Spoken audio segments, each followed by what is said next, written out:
તમે દિવસમાં 10 વાર આઈ લવ યુ કહી શકો છો, એ તમારા ઇમોશન છે, તમારી એક્સપ્રેશન છે, તમારી પ્રકૃતિ છે, તમારું સ્ત્રી હોવાપણું છે. એક પુરુષને નથી આવડતું એટલું બધું, અને કેમ નથી આવડતું એનો પણ જવાબ છે. 3 વર્ષનો દીકરો હોય ને, એને એ રડે ને તો મમ્મી વઢે. ગલ છે, ગલની જેમ રડાય. પછી થોડો મોટો થાય 10-11 વર્ષનો, એટલે આમ જરા અરીસામાં જો કે શું છોકરીની જેમ પટિયા પાડે છે આખો દાડો. પછી થોડો મોટો થાય, કોઈને વહાલ કરવા આવે, કોઈને ભેટે, કોઈ બસ હવે છોકરીઓની જેમ ચોંટાચોટ નહીં કરવાની, ખીખી નહીં કરવાનું. અને પછી જ્યારે અમુક ઉંમરે પહોંચે ત્યારે એની પત્ની કે એની પ્રેમિકા એને એમ કહે કે તું તો એક્સપ્રેસિવ જ નથી. પણ ના હોય ને, 3 વર્ષનો હતો ત્યારથી એના એક્સપ્રેશન પર કંટ્રોલ કર્યો છે. ન કરાય એ સિવાય એને કંઈ શીખવ્યું જ નથી.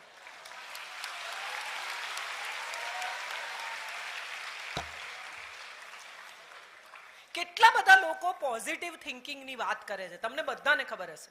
ખુશ રહેવાનું. કેમ રડવાનું નહીં? મન થાય તો રડવાનું, છાતી ફાડીને રડવાનું.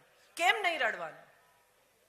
દરેક વખતે તમે તમારી જાતને જેટલી રોકો છો, જેટલી કંટ્રોલ કરો છો, જેટલી દબાવો છો, જેટલી સપ્રેસ કરો છો, એટલી એ ક્યાંક બીજે નીકળે છે. આ એનર્જી તો છે જ. ઇમોશનની, પીડાની, તકલીફની, રડવાની, આ પણ એક એનર્જી છે. એ એનર્જીને તમે અહીંથી દબાવશો તો ત્યાંથી નીકળશે. એને બદલે રડવું એ એક સ્વાભાવિક પ્રક્રિયા છે. દુઃખ થવું એ એક સ્વાભાવિક પ્રક્રિયા છે. છોકરો ના રડી શકે. શાહરૂખ કેટલું રડે છે બધા પિક્ચરમાં.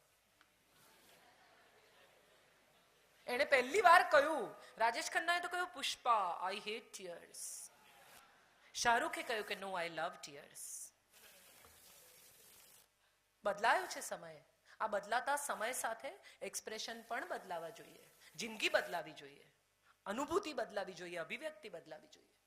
કેમ એક છોકરો એમ કે મને બહુ દુઃખ થયું, મારું દિલ તૂટ્યું છે, મને પીડા થઈ છે, તો એને દેવદાસ જ થઈ જવાનું? તમે છોકરી દેવદાસ જોઈ કોઈ? કેમ થાય છે પુરુષો દેવદાસ? કેમ પુરુષોના વાળ વહેલા જાય છે? કેમ પુરુષોને વધારે હાર્ટ એટેક આવે છે?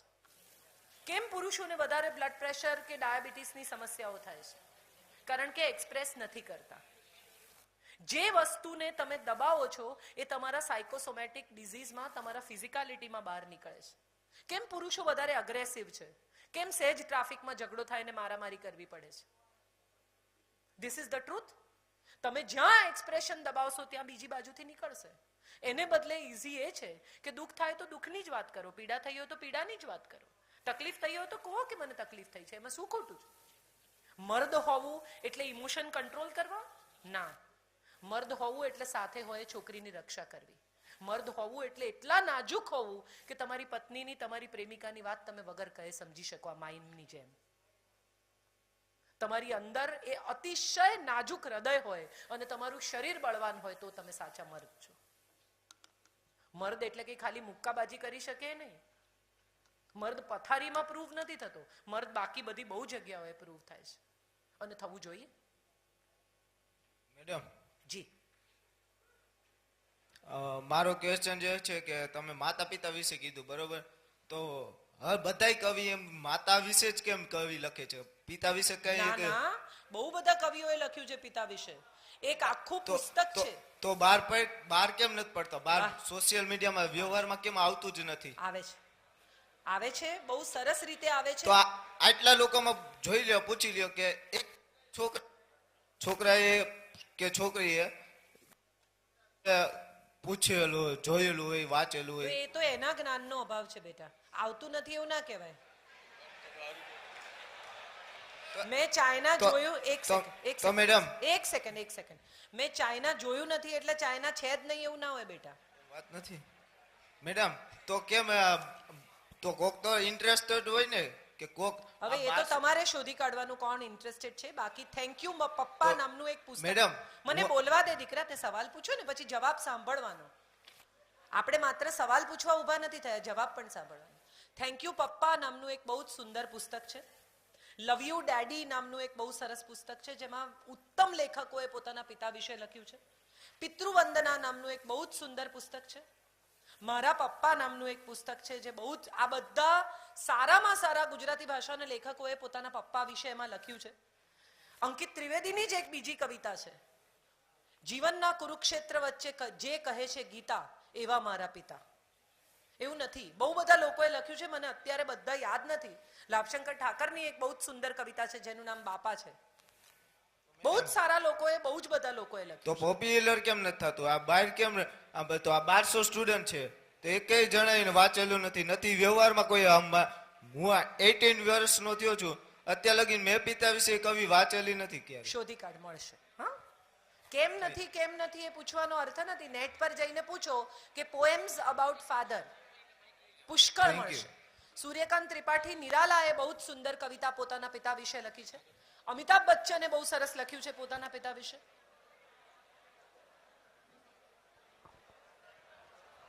Hello madam. જી. My name Nirav Raval. બેટા અવાજ ઓછો કરીએ અંદર તો જ સંભળાય, હે ને? ઘોંઘાટ અને મ્યુઝિક વચ્ચે ફેર છે. હા બેટા.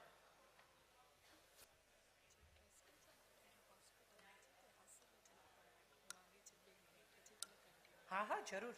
જી. હું ભાઈને એક વસ્તુ કહેવા માંગીશ કે મારા ઘરે હમણાં 15 દિવસ પહેલા જ બેબી આવી મારે, અને મેં એના માટે તમારું જે એક પુસ્તક છે મારી વાલી આસ્થા, બરોબર, એટલે એ પિતા વિશે જે લખેલું છે ને, તો એના માટે તમારે એ ફિલિંગ હોવી જરૂરી છે. અને તો તમે એ બુક વાંચો કે તમે જે સ્ટેજમાં છો એ રીતની એક બુક લ્યો, એને રીડ કરો. ફાધર વિશે બહુ લખાયું છે, ફાધરે પણ બહુ લખ્યું છે. ખાલી એટલું જ છે બેટા કે આપણે ક્યાંક કશેક એ શોધવાનું ચૂકી ગયા છીએ. એવું નથી કે નેટ પર નથી, નેટ પર પણ પુષ્કળ કવિતાઓ છે, પુષ્કળ કવિતાઓ છે. 1 minute, you will have to wet. આપના ટ્રસ્ટી છે જે હોસ્પિટલમાં છે, 1 સેકન્ડ, કેન વી જસ્ટ કામ ડાઉન. તમારા ટ્રસ્ટી છે ભાઈશ્રી, એ હોસ્પિટલમાં છે, ત્યાંથી આશીર્વચન આપવા માંગે છે. આઈ થિંક આ લોકો ગૂગલ પેલું નેટ કનેક્ટ કરે છે, તો આપણે એમને સાંભળી લઈએ અને પછી સવાલ જવાબ કરીએ. હું અહીં જ છું, ક્યાંય નથી જવાની.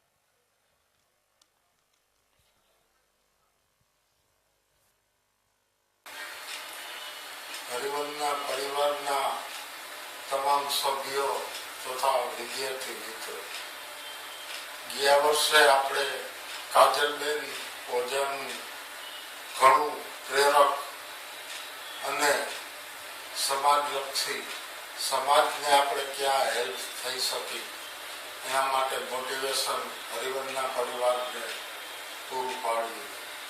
આપને મળવાની ઘણી ઈચ્છા હતી, પણ સંજોગો અને પરિસ્થિતિ મુજબ હું ત્યાં આવી શક્યો નથી.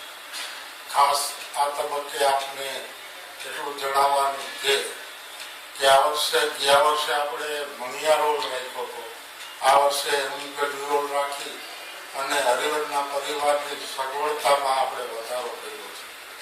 આ નિમિત્તે હું એટલું જ કહીશ કે આવા સારા વ્યક્તિઓ પાસેથી આપણે સામાજિક પડવું, વ્યવહારિક પડવું અને એમાં આપણે સમાજને કઈ રીતે મોટિવેટ કરી શકીએ, જે આત્મહત્યાથી માંડી અને એવા સામાજિક પ્રોબ્લેમોમાં આપણને મદદરૂપ થાય.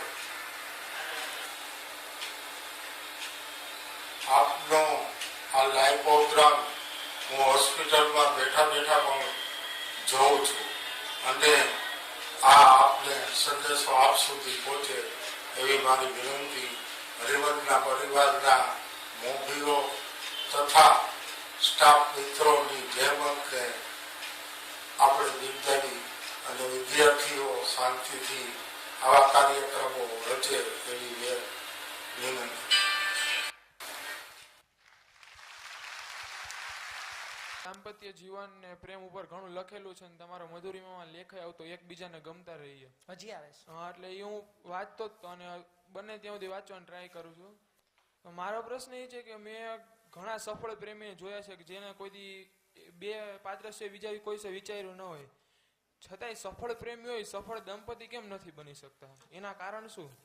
એના કારણ એવા છે કે પ્રેમ અને દાંપત્ય વચ્ચે સપનું અને રિયાલિટીનો ફેર છે. તમે એક સપનું જોયું, એ સપનું રિયાલિટીમાં ફેરવવા માટે બહુ મહેનત કરવી પડે. આપણે બહુ મજા કરીશું, આપણે આમ કરીશું, આપણે એકબીજાને સમજીશું, આવા વચન આપવા એ એક વાત છે. અને એકચ્યુઅલી જ્યારે તમે ડે ટુ ડે લાઈફમાં સાથે જીવવા માંડો ત્યારે તમને સમજાય કે જિંદગીમાં કેટલા સવાલ આવશે, ગમા અણગમા આવશે, પેરેન્ટ્સના સવાલો આવશે, બચ્ચાના સવાલો આવશે, કારકિર્દીના સવાલો આવશે, જેને વિશે હું માનું છું પ્રેમીઓ બહુ વિચારતા નથી. પ્રેમીઓને લાગે છે કે બસ હવે આ જ જગત છે, હમ દોનો દો પ્રેમી દુનિયા છોડ ચલે. પણ છોડાતી નથી, દુનિયામાં જ રહેવું પડે છે. અને જ્યારે તમે દુનિયામાં જ રહો છો ત્યારે જે સવાલો આવે છે એના જવાબો તમારે આપવા જ પડે છે, તમે ગમે એટલું ભાગો. મા બાપ માંદા હોય અને પત્નીને ઘેર લગ્ન હોય, સાસુ સસરા બીમાર હોય તો આ બેમાંથી એક ચૂઝ કરવું પડે. હવે જ્યારે ચૂઝ કરવાનું આવે ત્યારે સવાલ એવો કે ત્યારે પ્રેમમાં હતો ત્યારે તો આમ કહેતો હતો. હા, ત્યારે કહેતો હતો, ત્યારે આવી સિચ્યુએશન આવશે એવી કલ્પના નહોતી. હવે આવી છે તો શું કરીશું? પતિ એટલો ઉદાર છે કે એમ કહી શકે કે જા 2 દિવસ લગ્નમાં અને હું મારા મા બાપની સેવા કરીશ, હું રજા લઈશ? કે પતિ એટલો ડોમિનેટિંગ છે કે એવું કે ભાઈ એ લગન બગન ઠીક છે, મારા મા બાપની સેવા અગત્યની છે. અને અહીંથી સવાલ શરૂ થાય છે. કારકિર્દીનો સવાલ આવે ત્યારે પત્નીની કારકિર્દી કદાચ પ્રમોશન થતું હોય અને 2 વર્ષ ક્યાંક બીજે ટ્રાન્સફર મળતી હોય ત્યારે પતિ એવું કે અહીંયા બધું કોણ જોશે? પણ એ ભણી છે, એની કારકિર્દી છે, એના પણ સપના છે. સહિયારા સપના જોવાની ટેવ એ સાચો પ્રેમ છે એમ હું માનું છું. સાથે સપના જોવા જોઈએ. મારું સપનું ને તારું સપનું ના હોય, લગ્ન પછી આપણું સપનું હોય.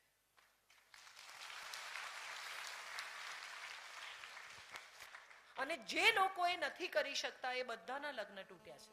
10-10 વર્ષના પ્રેમ સંબંધ પછી મા બાપના વિરોધ સાથે ભાગી ગયેલા છોકરાઓ પણ 6 મહિનામાં છૂટા પડી જાય. અને ત્યારે સવાલ આવે કે શું થયું?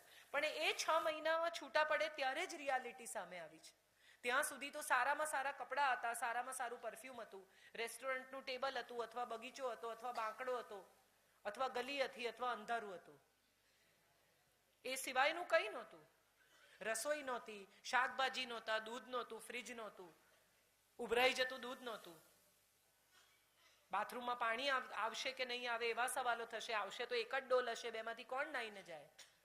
હવે બધા જ સવાલોની રિયાલિટી સાથે જે લોકો પોતાનો સંબંધ નિભાવે છે એ લોકો ટકી જાય છે, અને જે લોકો નથી નિભાવી શકતા એ ઝૂકી જાય છે.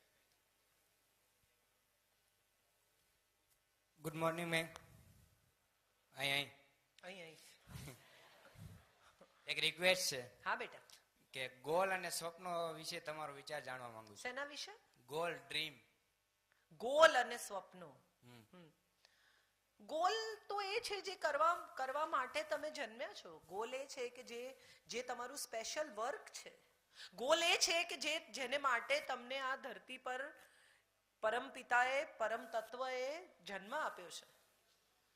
એ તો તમારે જ શોધી કાઢવાનું. તમારો ગોલ તમને કોઈ બીજું કેવી રીતે આપી શકે? ગાંધી તો બેરિસ્ટર થઈને સાઉથ આફ્રિકા જતા રહેલા. એમને ક્યાં કલ્પના હતી કે એને પાછા આવવું પડશે? એને ક્યાં કલ્પના હતી કે એનો સામાન ફેંકાશે, ગોરો એને બહાર કાઢી મૂકશે, અને એક દિવસ એવો આવશે કે રંગભેદ સામે માણસ એવો અવાજ ઉઠાવશે કે નેલ્સન મંડેલા પણ એને ફોલો કરશે? આ ગોલ છે, આ જિંદગી જીવવાનું કારણ છે. ઇન્દિરા ગાંધીને ક્યાં કલ્પના હતી કે ફિરોઝ ગાંધી સાથે પરણી ગયા પછી પણ એક દિવસ એવો આવશે કે આ દેશના રાજકારણ માટે એને એનો પ્રેમ છોડવો પડશે? હેમા માલિનીને ક્યાં ખબર હતી કે લગ્ન કર્યા પછી 2 દીકરીઓ પછી પણ એ નૃત્ય નહીં છોડી શકે અને એને માત્ર ડાન્સને જીવન સમર્પિત કરી દઈને જીવશે? સાધ્વી ઋતંબરાને ક્યાં ખબર હતી કે અટલ બિહારી વાજપેયીની આખી સરકાર લઈ આવ્યા પછી ક્યાંક સંન્યાસ લઈને વૃંદાવનમાં હવે જીવે છે? આખી સરકાર સાધ્વી ઋતંબરાને લીધે આવી છે, એના જલદ ભાષણોને લીધે આવી છે. કોંગ્રેસને ઉલટાવીને બીજેપી આવી એની પાછળ કદાચ 50% સાધ્વી ઋતંબરા છે. ક્યાં છે આજે? કોઈને ખબર નથી. એ એની જિંદગી જીવે છે અને અદ્ભુત વાત્સલ્ય ગ્રામ બનાવ્યું છે જ્યાં 250 જેટલા અનાથ બાળકો છે, 150 જેટલા વૃદ્ધો છે અને 100-150 જેટલી ત્યક્તા સ્ત્રીઓ છે જેમને ભેગા કરીને નાના નાના કુટુંબો બનાવ્યા છે, કમ્યુન્સ, અને જીવે છે. એનો ગોલ છે. ગોલ રાજકારણ નહોતો, એવું રાજકારણમાં પ્રવેશ્યા પછી ખબર પડી. તો ગોલ તો શોધી કાઢવો પડે કે તમારો ગોલ શું છે, અને 4-5 ગોલ ટ્રાય કર્યા વગર ખબર બી નહીં પડે કે તમારું શું છે.